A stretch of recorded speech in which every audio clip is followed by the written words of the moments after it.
Hello champions, welcome back to OG agriculture. आज हम Indian agriculture की हार्ट बीट को डीकोड करने वाले हैं। बिल्कुल।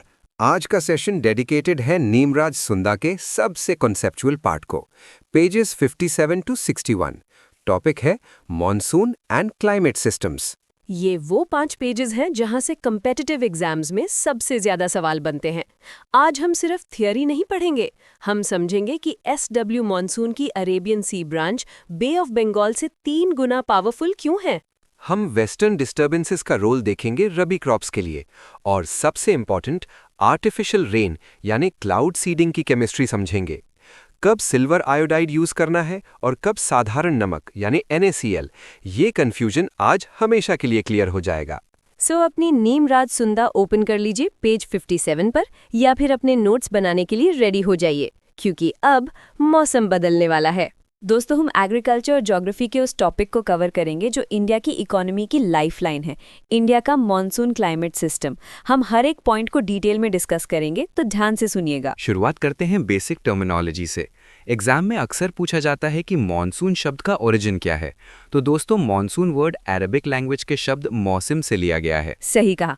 अरबिक में मौसम का लिटरल मीनिंग होता है सीजन यानी मौसम। हिस्टोरिकली ये शब्द उन सीजनल विंड्स के लिए यूज होता था जो सेलर्स को इंडियन ओशन में नेविगेशन में मदद करती थी। आज यही विंड्स हमारे एग्रीकल्चर का बेस हैं। अब आते हैं इसकी साइंटिफिक डेफिनेशन पर। मॉनसून सिर्फ बारिश नहीं है, बल्कि ये विंड डायरेक्शन का एक स्पेसिफिक सीजनल रिवर्सल है। इस मैकेनिज्म को समझना जरूरी है। ये रिवर्सल मेन तौर पर इंडियन ओशन और अरेबियन सी के ऊपर होता है। जैसा कि इस डायग्राम में दिखाया गया है, समर में विंड्स सी टू लैंड चलती हैं, जो अपने साथ मॉइस्चर लाती हैं। वही विंटर में ये डायरेक्शन बिल्कुल उल्टा हो जाता है, हवा लैंड टू सी चलती है, इसीलिए ये ड्राई विंड्स होती है। ये 180 डिग्री का रिवर्सल ही मॉनसून की पहचान है। इंडिया की लोकेशन की बात करें तो इंडिया नॉर्थ ईस्ट यानी NE ट्रेड विंड जोन में पड़ता है। ये NE ट्रेड विंड्स वैसे तो साल भर चलती हैं, लेकिन मॉनसून सीजन में मॉनसून विंड्स इतनी स्ट्रांग होती हैं कि वो इन ट्रेड विंड्स को मॉडिफाई कर देती हैं और ओवर पावर कर लेती हैं। अब चलिए कुछ क्रिटिकल डेटा नोट करते हैं। इंडिया में टोटल प्रेसिपिटेशन या एवरेज एनुअल रेनफॉल कितनी होती है? यह है 1194 mm। और अगर हम टोटल पानी के वॉल्यूम की बात करें जो इंडिया रिसीव करता है, तो वो है 400 मिलियन हेक्टेयर मीटर्स यानी MHAM। ये फिगर हमारा टोटल वाटर बजट दर्शाता है। लेकिन दोस्तों, मीटरोलॉजी में हर बारिश वाले दिन को रेनी डे नहीं कहते, इसका एक ऑफिशियल क्राइटेरियन है। हाँ, एक दिन को रेनी डे तभी काउंट किया जाता है जब 24 आवर्स में रेनफॉल 2.5 mm से ज्यादा हो। अगर बारिश 2.5 mm से कम है तो उसे ट्रेस रेन कहते हैं और वो काउंट नहीं होती। एवरेज तौर पर इंडिया में साल में 130 रेनी डेज होते हैं। अब हमारे सबसे main season south west SW monsoon की टाइमलाइन देखते हैं।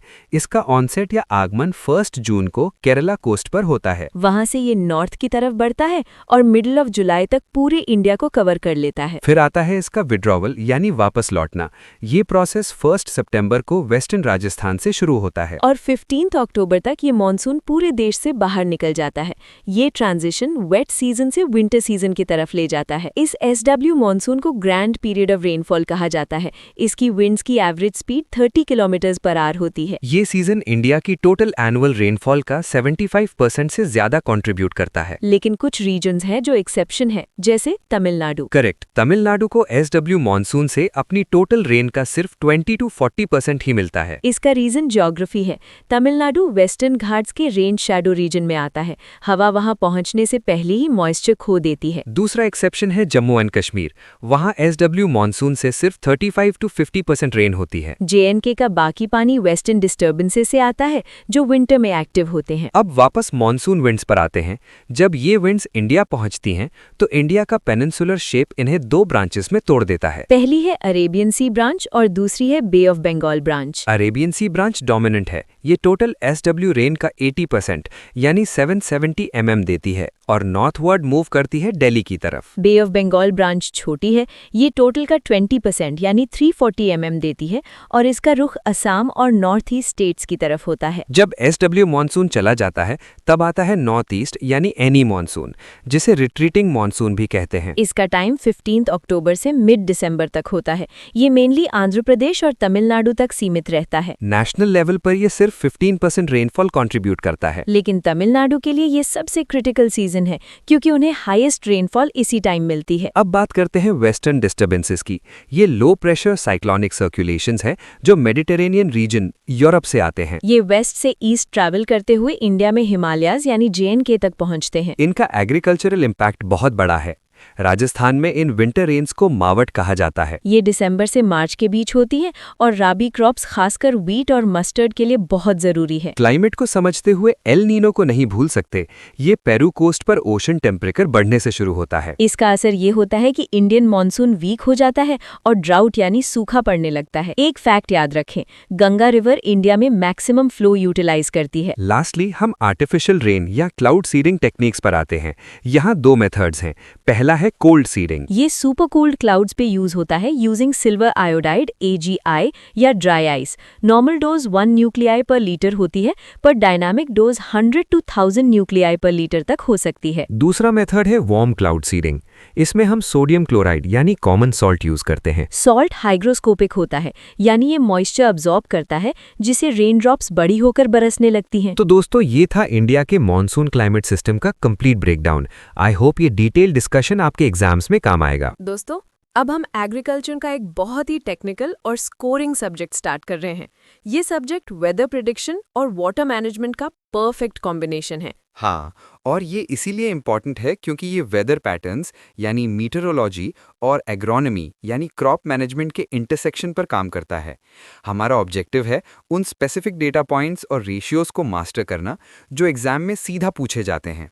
बिल्कुल, इस कोर्स का फ्लो बड़ा लॉजिकल है। पहले हम वेदर फोरकास्टिंग समझेंगे, फिर वाटर की फिजिकल केमिस्ट्री, फिर वाटर लॉगिंग की प्रॉब्लम्स और फाइनली इरिगेशन शेड्यूलिंग और मेजरमेंट्स। तो चलिए सबसे पहले वेदर फोरकास्टिंग के टाइप्स देखते हैं। पहला है short range forecast. Short range forecast का main focus daily farm operations पर होता है। इसकी ड्यूरेशन 3 दिन से कम यानी 72 आवर्स होती है। और एक्यूरेसी मेंटेन करने के लिए इसे दिन में 2 बार इशू किया जाता है। इसमें जो मेथड यूज होता है उसे सिनॉप्टिक मेथड कहते हैं। सिनॉप्टिक मेथड का मतलब है लार्ज स्केल वेदर सिस्टम्स को साइमल्टेनियस ऑब्जर्वेशंस के थ्रू एनालाइज करना। एग्जाम के लिए याद रखिएगा, duration less than 3 days, method synoptic और वैलिडिटी 36 आवर्स की होती है। नेक्स्ट लेवल है मीडियम रेंज फोरकास्ट।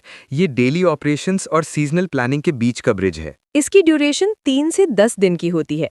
ये सोइंग और फर्टिलाइजर एप्लीकेशन जैसे ऑपरेशंस प्लान करने में काम आता है। यहाँ मेथड बदल जाता है। यहाँ numerical weather prediction method use होता है जो मैथमेटिकल मॉडल्स पर बेस्ड है। और इसका मेन इंस्टीट्यूट न्यू दिल्ली में है, NCMRWF यानी national centre for medium range weather forecasting. तीसरा और आखिरी है लॉन्ग रेंज फोरकास्ट। ये ब्रॉड सीजनल ट्रेंड्स के लिए होता है। इसकी ड्यूरेशन 10 दिन से ज्यादा होती है। ये साल में सिर्फ 3 बार इशू किया जाता है और स्टैटिस्टिकल ऑब्जर्वेशंस पर बेस्ड होता है। इसका main use cropping patterns decide करने में होता है। अब हम शिफ्ट करते हैं प्रॉपर्टीज ऑफ वाटर पर। वाटर एक थर्मल बफर की तरह एक्ट करता है। यहाँ 3 वैल्यूज रट लीजिए जो 0 डिग्री सेल्सियस पर मेजर की गई हैं। पहली, latent heat of vaporisation. Liquid से गैस बनने के लिए 580 कैल पर ग्राम एनर्जी चाहिए होती है। यही एनर्जी ट्रांसपिरेशन को ड्राइव करती है। दूसरा है हीट ऑफ सब्लिमेशन। जब सॉलिड आइस सीधा गैस बनती है तो 680 कैल पर ग्राम एनर्जी लगती है। और तीसरा है heat of fusion. Solid ice को लिक्विड बनने के लिए 80 कैल पर ग्राम एनर्जी चाहिए। वाटर की एक और खास बात है इसकी स्पेसिफिक हीट। इसका मतलब है 1 ग्राम पानी का टेम्परेचर 1 डिग्री सेल्सियस बढ़ाने के लिए कितनी हीट चाहिए। वाटर के लिए ये वैल्यू है 1 कैल पर ग्राम। ये वैल्यू लिक्विड अमोनिया 1.03 कैल पर ग्राम के बाद सबसे ज्यादा है। इस हाई स्पेसिफिक हीट का फायदा ये है कि ये प्लांट्स में थर्मल शॉक प्रिवेंट करता है क्योंकि पानी जल्दी गर्म या ठंडा नहीं होता। अब फिजिकल कांस्टेंट्स की बात करते हैं। पानी सबसे भारी यानी मैक्सिमम डेंसिटी 4 डिग्री सेल्सियस पर शो करता है। और जब पानी जमता यानी फ्रीज करता है तो ये यूनिकली 9% एक्सपैंड करता है। इसीलिए सर्दियों में पाइप्स फट जाते हैं। एक और प्रॉपर्टी है डाई इलेक्ट्रिक कांस्टेंट। वाटर का डाई इलेक्ट्रिक कांस्टेंट 80 होता है जो बहुत हाई है। इसीलिए इसे द यूनिवर्सल सॉल्वेंट कहते हैं क्योंकि ये आयंस की अट्रैक्शन को वीक करके उन्हें डिसॉल्व कर लेता है। अब चलते हैं वाटर लॉगिंग की तरफ। जब सॉइल के मैक्रो और माइक्रोपोर्स पानी से भर जाते हैं तो ऑक्सीजन डिफ्यूजन रेट गिर जाता है। यहाँ रिडॉक्स पोटेंशियल EH का कॉन्सेप्ट बहुत इंपॉर्टेंट है। नॉर्मल एरेटेड सॉइल में EH प्लस 400 to 700 मिलीवोल्ट्स होता है। लेकिन वाटरलॉग्ड सॉइल में ये गिरकर नेगेटिव हो जाता है, -250 to -300 मिलीवोल्ट्स। इस एनारोबिक कंडीशन में नाइट्रोजन गैस बनकर उड़ जाती है, जिसे डीनाइट्रिफिकेशन कहते हैं। राइस फार्मिंग में इसका एक स्पेसिफिक डिजीज से लिंक है, आकियोची डिजीज। मैकेनिज्म समझिए। सबमर्ज सॉइल में केमिकल रिडक्शन होता है। सल्फेट यानी SO4 रिड्यूस होकर सल्फाइड यानी S2 बनता है और फिर हाइड्रोजन सल्फाइड बनता है। ये हाइड्रोजन सल्फाइड H2S रूट्स के लिए टॉक्सिक होता है और रूट रॉट कॉज करता है। नेक्स्ट टॉपिक है इरिगेशन शेड्यूलिंग। इसके दो बेसिक अप्रोचेस हैं। पहला है ट्रांसपिरेशन रेशियो अप्रोच। ये देखता है कि 1 यूनिट ड्राई मैटर प्रोड्यूस करने के लिए कितना पानी ट्रांसपायर हुआ। दूसरा और ज़्यादा प्रैक्टिकल अप्रोच है सॉइल मॉइस्चर डेफिसिट। इसमें हम देखते हैं कि अवेलेबल मॉइस्चर कितना खत्म हो गया है। एग्जाम डेटा नोट करें। मेज और व्हीट के लिए इरिगेशन ट्रिगर तब होता है जब 25% मॉइस्चर डिप्लीशन हो जाए। और ड्राउट रेजिस्टेंट क्रॉप्स के लिए ये लिमिट 50% डिप्लीशन है। एक साइंटिफिक अप्रोच भी है, क्लाइमेटोलॉजिकल अप्रोच, IW/CPE। इसमें हम इरिगेशन वाटर यानी सप्लाई और क्यूमुलेटिव पैन इवेपोरेशन यानी डिमांड का रेशियो निकालते हैं। फॉर्मूला है IW/CPE। रेशियो जितना कम होगा स्ट्रेस उतना ज्यादा होगा। वैसे ये मेथड साइंटिफिक है, पर कैलकुलेशन कॉम्प्लेक्स होने की वजह से फार्मर्स इसे कम यूज करते हैं। अब बात करते हैं क्रिटिकल स्टेजेस की। ये वो ग्रोथ स्टेजेस हैं जहां पानी की कमी से सबसे ज्यादा नुकसान होता है। राइस के लिए IW/CPE रेशियो सबसे हाई 1.2 होना चाहिए। क्रिटिकल स्टेजेस हैं बूटिंग, पैनिकल इनिशिएशन और फ्लावरिंग। वीट के लिए रेशियो 0.9 है। इसकी सबसे इंपॉर्टेंट स्टेज है CRI यानी क्राउन रूट इनिशिएशन, जो सोइंग के 21 डेज बाद आती है। मेज का भी रेशियो 0.9 है। इसकी क्रिटिकल स्टेजेस हैं टैसलिंग और सिल्किंग। दूसरी क्रॉप्स को देखें तो कॉटन का रेशियो 0.7 है, फ्लावरिंग और बॉल फॉर्मेशन स्टेज। पल्सेस और ऑयल सीड्स जैसे ग्राम और ग्राउंड नट का रेशियो 0.6 है। ग्राउंड नट में पेगिंग स्टेज बहुत क्रिटिकल होती है। और सैफफ्लावर सबसे टफ है। इसका रेशियो 0.4 है, मतलब ये हाई ड्राउट टॉलरेंस रखता है। अब हम इरिगेशन स्टैटिस्टिक्स पर नजर डालते हैं। इंडिया में सबसे ज्यादा इरिगेटेड क्रॉप कौन सी है? वो है सुगरकेन, जिसका 93% एरिया इरिगेटेड है। उसके बाद वीट 85% और राइस 50% आते हैं। और सबसे कम पल्सेस, जिनका सिर्फ 10% एरिया इरिगेटेड है। ऑयल सीड्स का भी हाल बुरा है, सिर्फ 25%। अब मेजरमेंट्स पर आते हैं। पानी के फ्लो को नापने के लिए हम क्यूसेक और क्यूमेक यूज करते हैं। डिफरेंस क्लियर रखें। 1 क्यूसेक का मतलब है क्यूबिक फीट पर सेकंड, जो 28.3 लीटर्स पर सेकंड के बराबर होता है। वहीं 1 क्यूमेक का मतलब है क्यूबिक मीटर पर सेकंड। क्योंकि 1 क्यूबिक मीटर में 1000 लीटर्स होते हैं, तो 1 cumec is equal to 1000 litres per second. Volume calculations में हेक्टर mm और हेक्टर cm यूज होते हैं। सिंपल मैथ है। 1 hectare mm is equal to 10,000 litres. 1 hectare cm is equal to 1 lakh litres, यानी एक जीरो बढ़ा दीजिए। 1 hectare m is equal to 1 crore litres. Pressure units भी इंपॉर्टेंट है। 1 atmosphere pressure 1036 centimetre water column के बराबर होता है। और 1 bar pressure 1023 centimetre water column के इक्वल होता है। लैंड एरिया कन्वर्जन में 1 hectare is equal to 2.47 acres होता है, या उल्टा कहें तो 1 एकड़ is equal to 0.405 hectare. Tillage में प्लाउइंग डेप्थ की क्लासिफिकेशन क्रीडा 1985 के हिसाब से होती है। Shallow ploughing 5 to 6 centimetre depth, medium ploughing 15 to 20 centimetre depth, deep ploughing 25 to 30 centimetre depth. Finally हम वाटरशेड मैनेजमेंट पर आते हैं। वाटरशेड वो यूनिट है जहां सारा रन ऑफ एक सिंगल कॉमन आउटलेट पर ड्रेन होता है। इसकी क्लासिफिकेशन साइज के बेसिस पर होती है। सबसे बड़ा है मैक्रो वाटरशेड, जो मोर देन 50,000 हेक्टर्स है। उससे छोटा सब मैक्रो, जो 10,000 से 50,000 हेक्टर्स है। फिर आते हैं छोटे units. Milli watershed 1000 to 10,000 hectares, micro watershed 100 to 1000 hectares और मिनी वाटरशेड 10 to 100 हेक्टर्स। ये हायरार्की याद रखना जरूरी है, मैक्रो से लेकर मिनी तक। तो दोस्तों, ये था एग्री मेटेरोलॉजी और इरिगेशन का कंप्लीट डिटेल्ड ब्रेकडाउन। हर एक डेटा पॉइंट एग्जाम के लिए क्रूशल है, इसे बार बार रिवाइज करें। दोस्तों, अब टाइम है रैपिड फायर रिवीजन का। हम फास्ट फॉरवर्ड मोड में रिवाइज करेंगे, सिर्फ एग्जाम क्रिटिकल डेटा पर फोकस रहेगा। रेडी?